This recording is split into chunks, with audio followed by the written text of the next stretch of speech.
Hi gorgeous, I am so glad that you came back to join me for part 2 of the Candy Cane Couture tutorial.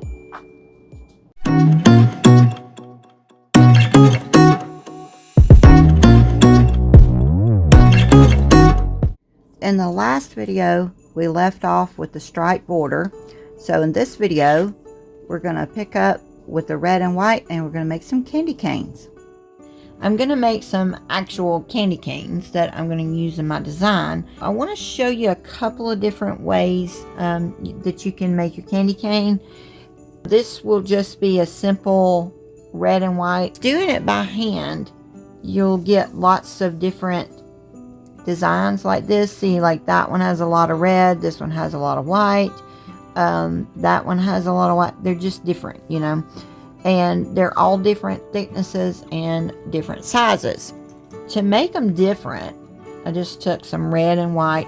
I wonder if I used the wrong red that doesn't have the, anyway, doesn't have the translucent. I'm going to refer you to a video that I watched the other day from a friend of mine. She makes her candy cane more uniform. Some candy canes have a thick red stripe and then a couple of little bitty red stripes and then a thicker one. They might even have like red and then a couple tiny little green stripes. Now there's a way that you can do that too, but I'm just doing mine simple. I'm just gonna do just a red and white, and if they come out different, that's fine. I want them to come out different.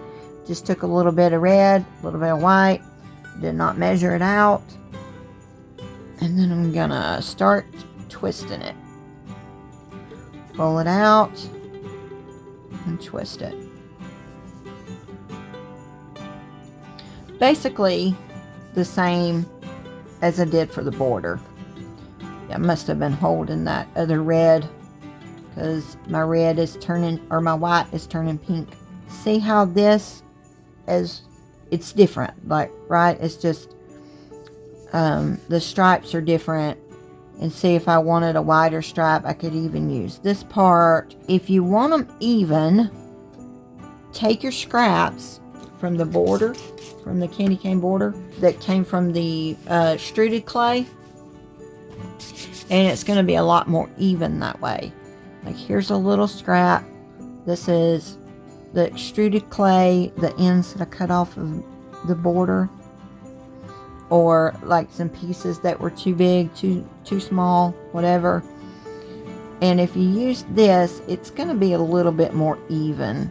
If you want them all the same size, you want to cut them all the same length. Like if I wanted this the same size, that's too thin, so I'm going to cut those off. Alright, there's my first one, and then I'll cut the second one the same size. And then to make my candy cane, just gonna use a silicone tool. I've also done it with a ball tool, and just bend it around.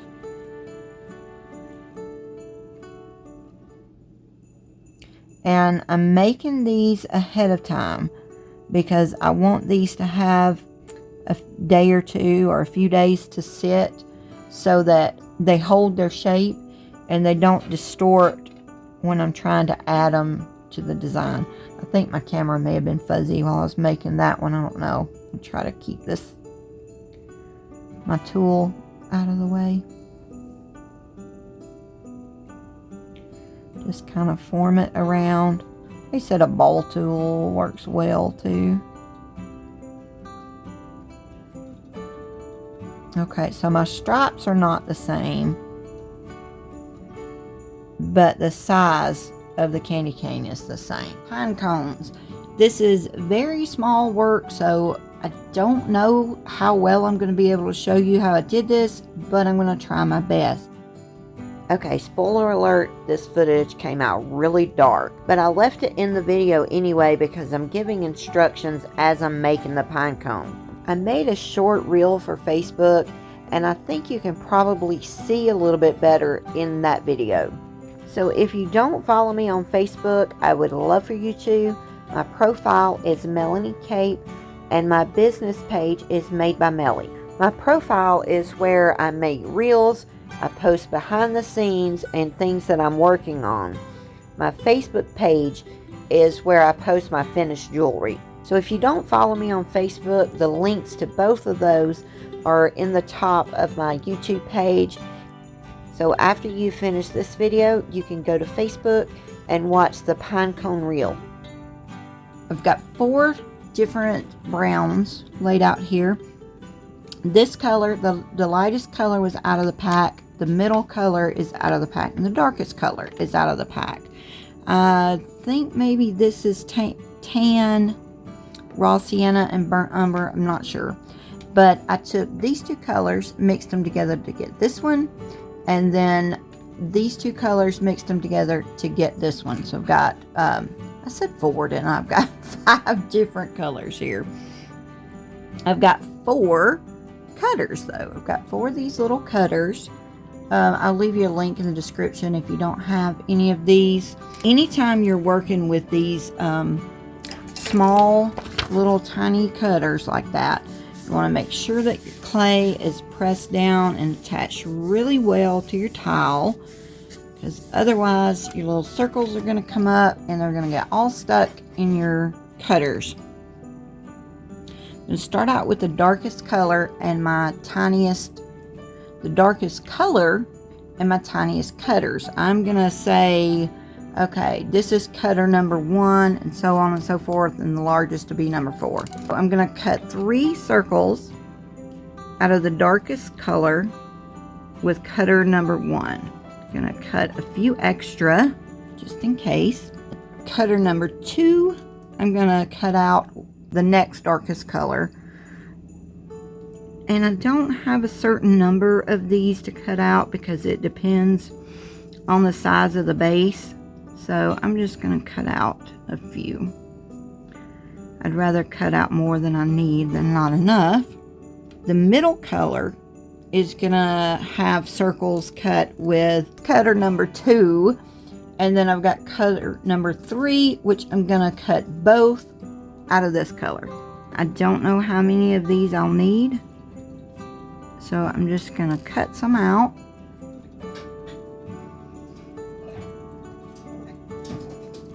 Tracy, leave it. That girl, she is too smart for her own good, I swear. I have a trash can with an automatic lid, you know, and it has a motion sensor to open the lid. She knows how to open it. So she just now opened it up and pulled an empty dog food can out of the top of it. Obviously, it needs to be emptied.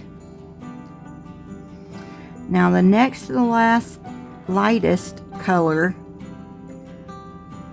I'm going to use cutter number 3, and then the lightest color I'm going to use cutter number 4. I did pre-bake these so that they wouldn't get all squished when I'm putting them on the piece itself. Okay, remove the excess here. Then I'll get started building the pine cone. I forgot to mention that the clay is rolled out on a number 6 on my atlas. 0 is my thickest and 9 is the thinnest. I don't know if I used a setting 6 on the ones I made before or not, because honestly it's been a while. It was either a 6 or a 7. I know it was one of those. I almost think it might have been a 7, but I'm not sure. But anyway, out of my 4 cutters that I used, if number 1 was the smallest, the darkest color, I did number 1, number 2, number 2 and 3, 3 and 4. Just like with flowers and other things like that, the cutters that you use along with the thickness of your clay is going to determine the size of the finished product. If you want your pine cones to be a lot bigger, you're going to need to use larger cutters. I don't know that I would go with a thicker setting than a number 6, but you can definitely use larger cutters if you want a larger pine cone. I'm taking just a piece of the darkest clay, gonna roll it into a sort of a teardrop shape. Okay, I don't like that one. It's too, I feel like that one's too skinny. Try again. You might want to practice this before you start. If you're going to practice, just use a solid color, and then that way if you don't like it, you can just wad it up and you've not wasted your clay. I'm sorry, this is a shiny tile. I can't find my small matte finish one at the moment, and I don't want to put it on my work surface because I'm going to need to move it around. I want it stuck down well to the tile. I want the bottom here fairly flat, like this piece, this part right here. I want that pretty flat. And I have even taken my craft knife and just cut the bottom there off. It can be done either way. You can just shape it or cut it. Okay, I got a towel to put under this tile so that it doesn't make so much noise when I'm moving it around. I'm going to take my little dot and just squish it out with my fingers so that it doesn't have like a sharp or flat edge. I've got you really zoomed in here, but I'm going to do the best I can to stay on camera, because when it's zoomed in, it's harder to stay on camera. But I've got me a sturdy needle tool. I love this one. This is from the tool set that I got from Hippie Crafter, and I have an affiliate code with them. I'll leave it down in the description. I'm going to take one of my little tiny ones and put it there at the very top. Then I'm going to take my needle tool and just kind of use my tool to push it in. And I'm also going to make little scratches in it. That makes it easier to push it in, and it also gives it more of a, it gives it some more texture for a more pinecone look. Then I'm going to go to my next row, and I'm going to do this kind of in a brick pattern. So these two will go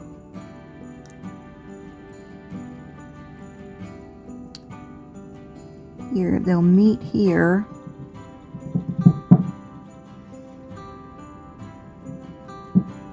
Over the center of the previous one, the first one. How many rows you do of each color is just kind of a trial and error kind of thing, and an instinct kind of thing. This is just a formula that I figured out worked for me. But you might want yours a little different. Here again, I'm going in that brick pattern, and I've moved to a larger cutter and a little bit lighter color.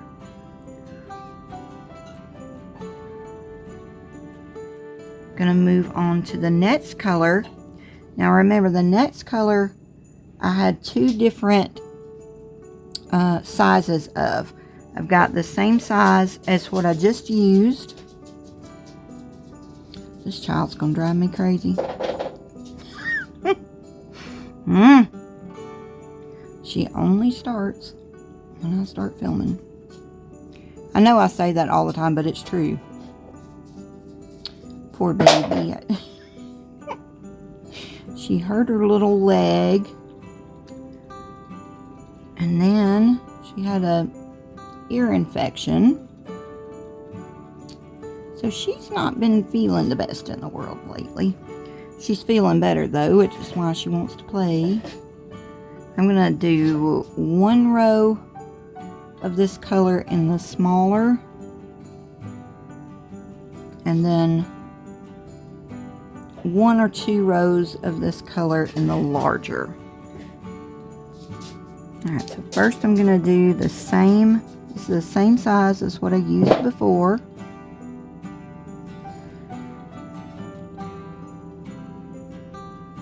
And this really is hard to do, because when I'm not filming, I would be moving this all around and having it up where I can, you know, look at it from different directions and things like that. So I'm hoping that this turns out okay.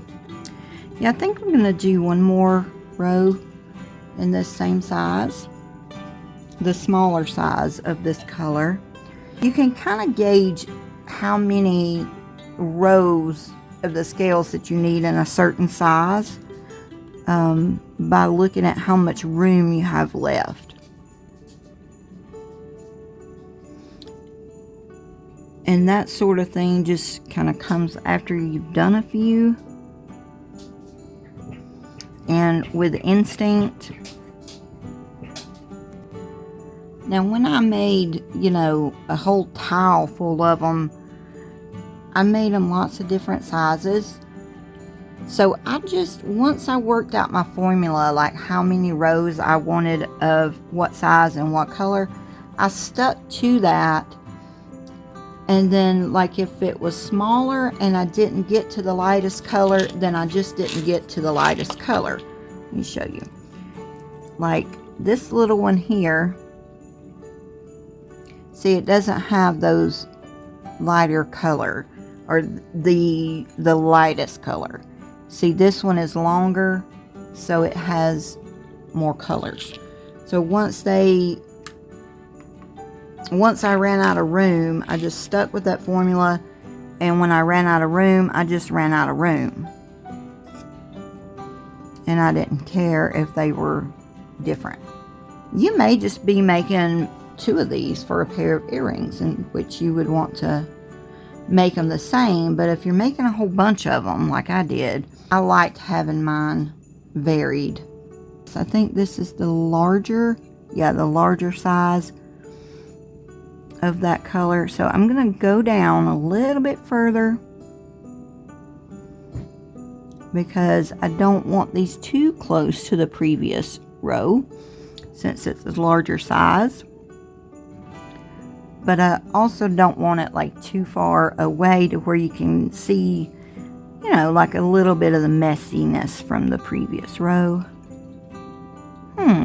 Should do 1 or 2 of those. Let's do 2. I may not make it to the lightest color on this one.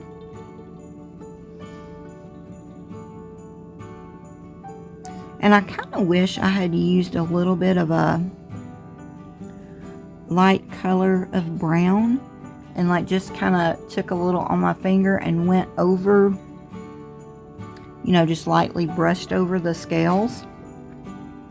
I think that would look good, but I didn't do that. Okay, I'm moving on to my 4th color now. And I will do probably just 1 row of this one. I might should have only done 1 row of the previous one instead of 2.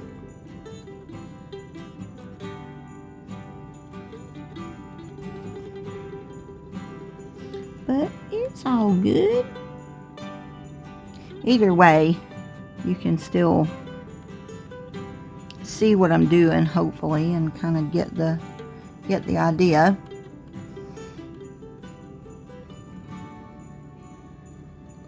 Okay, now I've got that row. So I'm gonna go ahead and go to my biggest circle and my lightest color. Following that brick pattern, I'm gonna put on my largest size. And I like to have this one like I like to work it out so that my largest size and lightest color just kind of works out on this edge right here.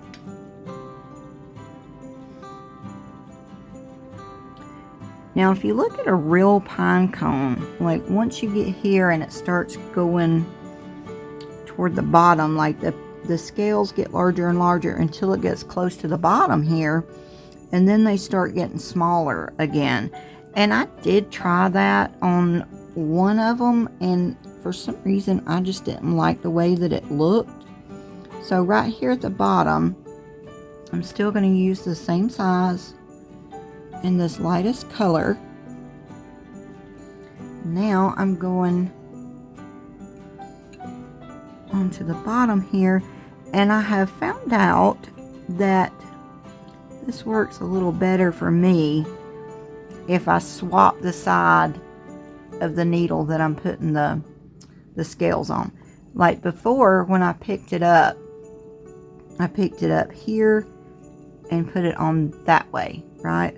So with this time, I'm gonna pick it up this way and put it on here. Just the angle of that, I find easier to do it that way. And scratch it up a little.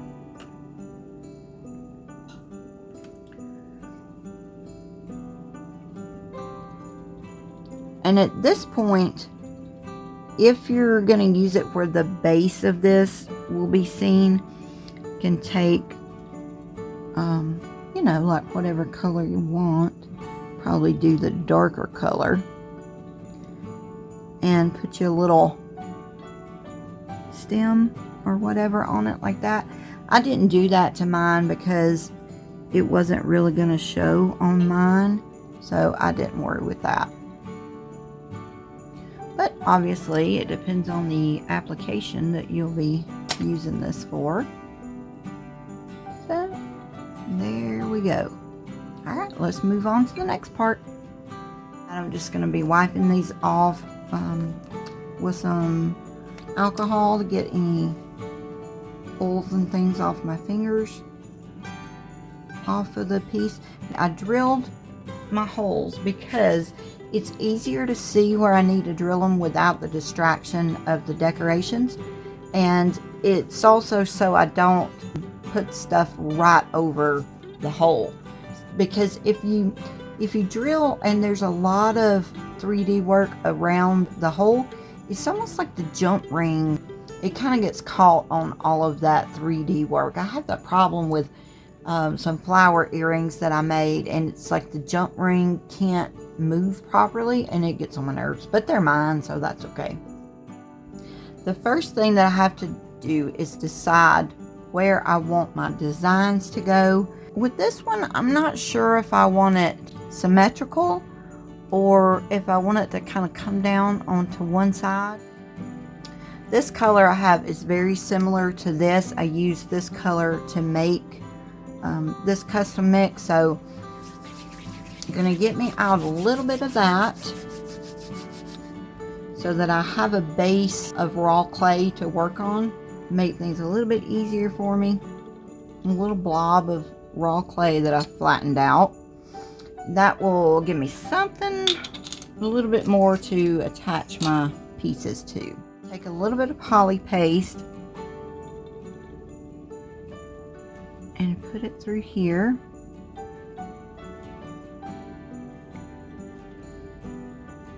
Now, I believe I told you before that one reason I do like using poly paste for this type of thing is because I feel like it doesn't show quite as much once it's cured, because it, in my opinion, it cures to a little bit more of a matte finish, but you can still see it. Let me show you one of the pieces I've finished already. You can still see it, but just not as much. Let me see, is this one? Yeah, if you can see right around in there where some of it is there, you have to get the light just right. Let me see if this other piece shows it more.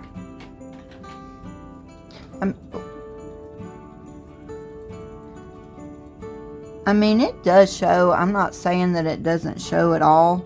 You can see some in there, but it's a lot more matte, in my opinion, than the Bake Bond, and certainly more matte than using liquid clay. So I've just got some poly paste rubbed through there, places that I know I'm going to need it.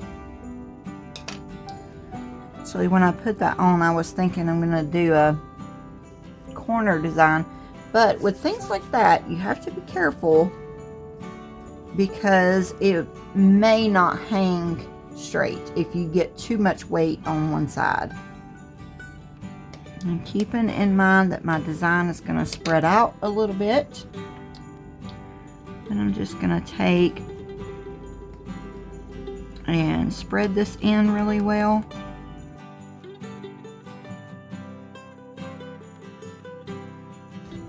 Okay, I don't think I will need this right in here, so it's easy enough to just scrape that off. And I honestly don't know if I'm going to need this much right here. I think I will take that off too, because I can always add more. But once I start putting elements on here, flowers and all of that stuff, you know, it's going to be a lot harder to take that excess off.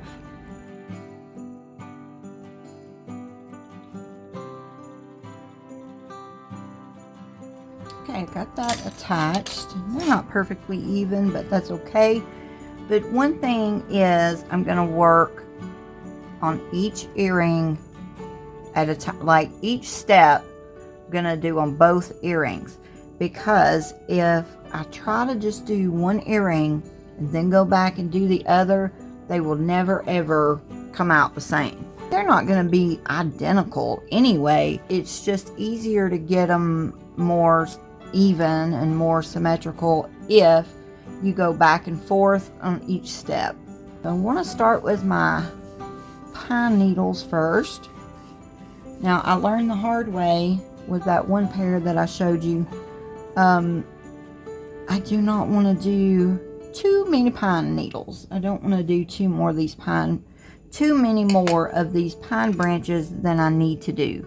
If you're doing this for yourself and it's just your personal pair of earrings, you know, that's cool.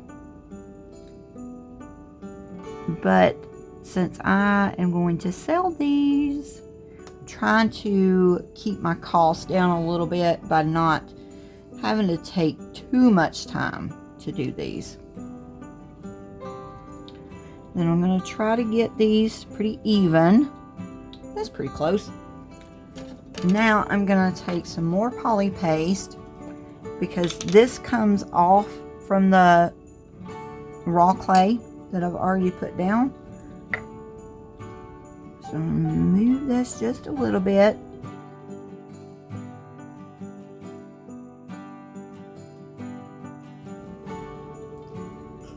Now I'm going to press those in. Got that one over a little bit too far. That's okay. Still, they're not the same angle, but it won't matter. Alright, I'm going to take my ball tool. Then I'm going to kind of mush this in. I'm going back and shaving off a little bit of this green that I added. I think I just had a little bit too much, which is going to add more weight. And of course, I want to keep them as lightweight as possible. If I wasn't working backwards, as in already having the front and the back baked, I wouldn't be adding this, because I would be working on raw clay. One reason that I decided to work backwards is so I wouldn't have to try to add the border underneath pieces that were hanging off.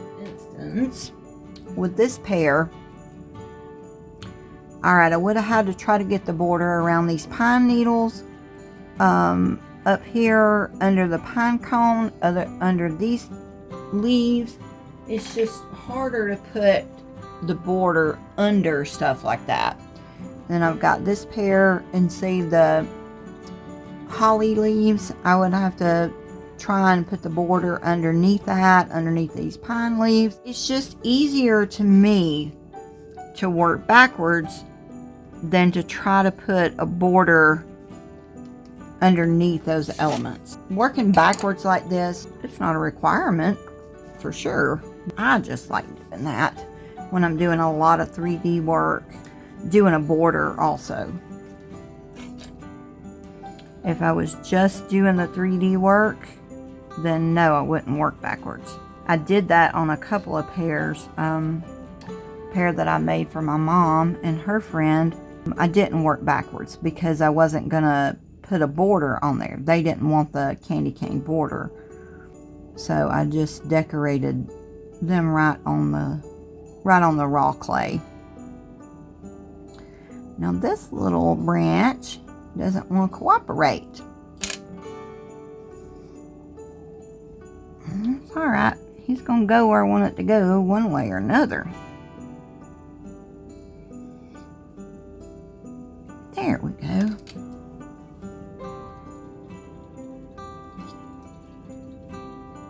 There is a little bit of that doesn't have a lot of poly paste under it, but I think it has enough, so I'm not going to worry about it.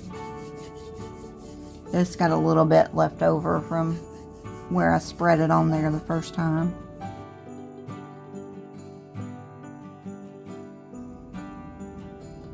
See, I'm working back and forth, doing one part and then the same on the other earring. I do one step and do it the same on the other. That is my suggestion if you're doing this type of work, just to go back and forth. Trying to decide what I want to do next. I'm going to go ahead and do some of the needles next. Now, I don't know if this is actually pine needles or some other type of evergreen, but some of them, you know, they have the needles all the way down the branch. Like this one. Like this got them all the way down the branch. But then some of the evergreens or pines or whatever just have, well, you can't really tell it because I covered it up, but they just have like a sprig of them on the tip. So that's kind of what I'm going to do here, because like I said, these needles take forever. Got two different colors of green here. Both of them are rather dark green. And to make my needles, I'm just going to pull off a piece and roll it out. That one's probably too small. The smaller they are, the more of them you're going to need. But you don't want them too big to where they look bad, but I also don't want them teeny tiny. I'm going to try to get most of them the same thickness. The length I'm not too worried about. It can vary as long as it's not like crazy different. But I'm looking more to try to get the thickness similar. And then if it's too long, just cut it off and then kind of roll that in just a little bit to kind of round it off. But what I don't want to do is, basically I don't want it where it's like really fat, there we go, like really fat in the middle and really pointed on the ends. I want it a little bit longer and more even through the length of it. Kind of like that. That one's too long, but it's okay. Cut it in half. Round it out just a little bit. And it's going to take a lot of these. And it may be easier or a little bit less time consuming to go ahead and do them the way I did that one. Like make it long enough to do two of them. Now see, that is way too thin there on the end. That's not going to work. I don't want to get it too thin, because it's not going to hold its shape very well. Plus there's more of a danger of it breaking later on. It's a little bit too long. Now this clay, this one out here is pretty soft. This one's a bit firmer. Don't want to do this with the clay like really super fresh. And if your clay is really soft, you might want to consider leaching it, or just letting it sit here for a few days, because the firmer the clay is, the better these are going to hold their shape while I'm working with them. So I don't want to mess with my clay and play with it too much. Like that one, I really played with that clay a little bit too long. I rolled it too long. You want to spend the least amount of time with it in your hands as you can. I feel like my voice is so croaky. Sorry. Maybe it's the season change. I don't know. So I'm just going to keep rolling and roll out what will seem to be a gazillion of these.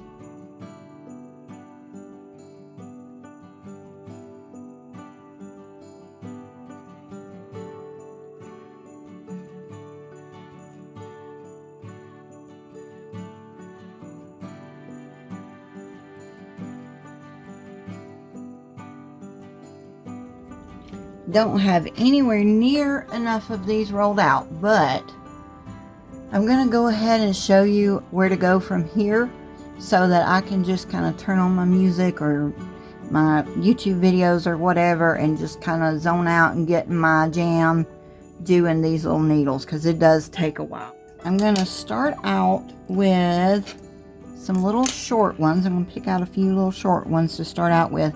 Now, I have found that I prefer using a ball tool for this. I'm going to show you how to attach them. I just prefer using a ball tool.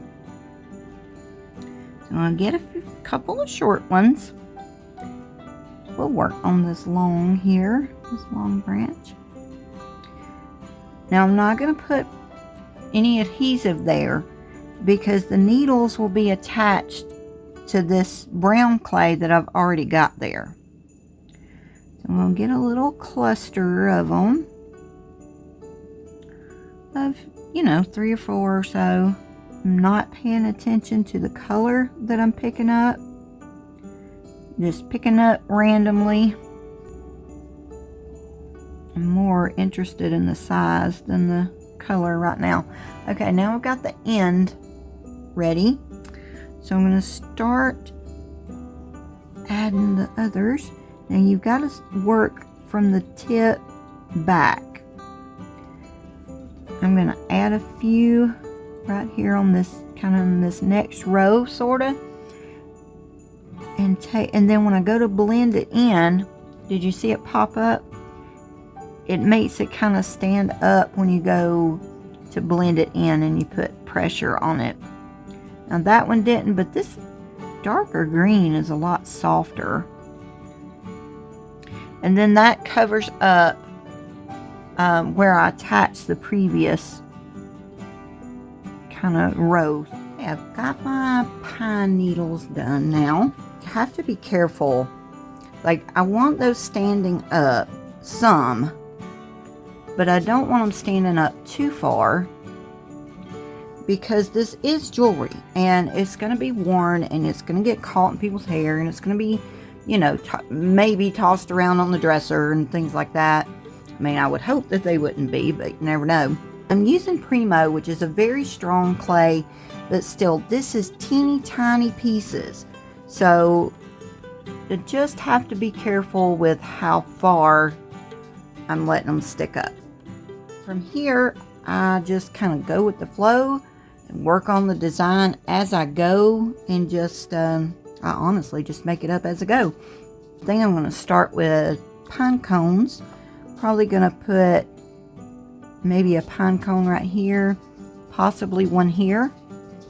So I'm going to decide which ones I want. Get me a couple that are similar in size and that are about the size that I want for those pieces.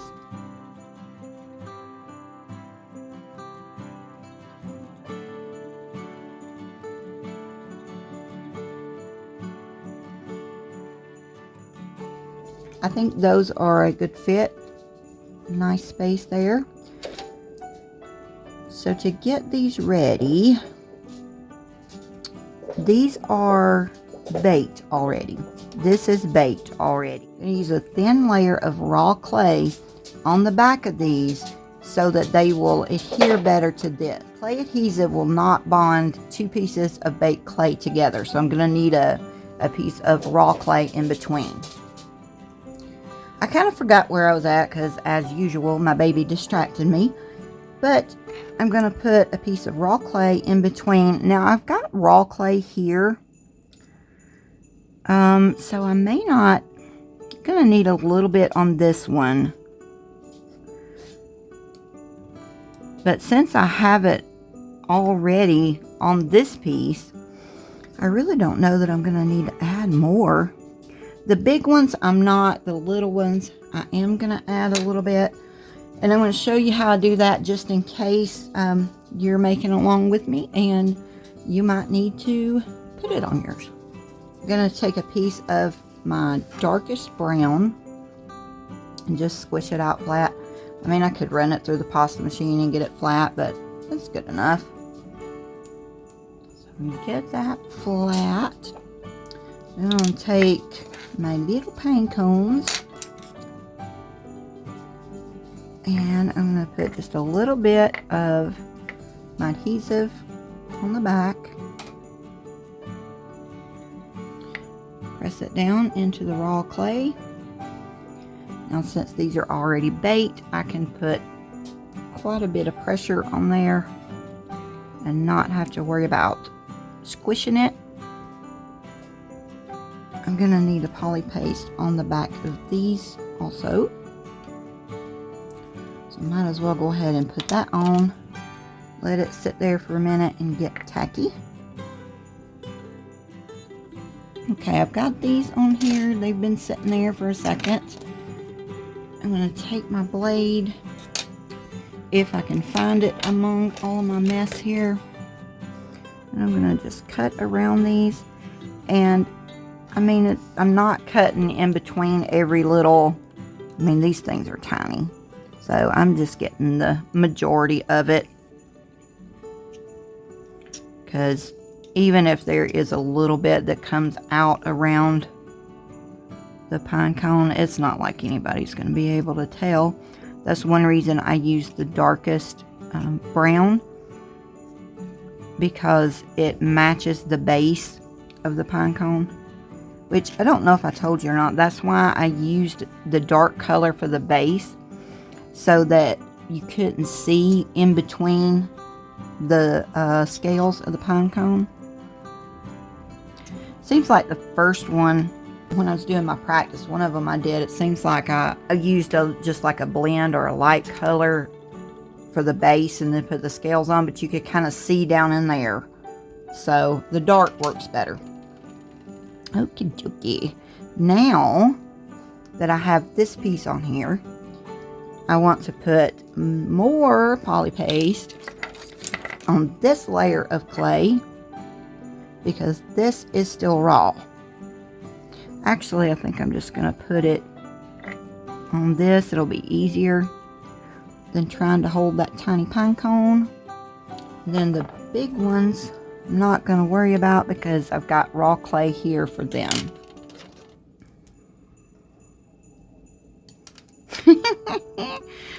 My tweezers are horrible. I don't have some good, I need to get some good tweezers.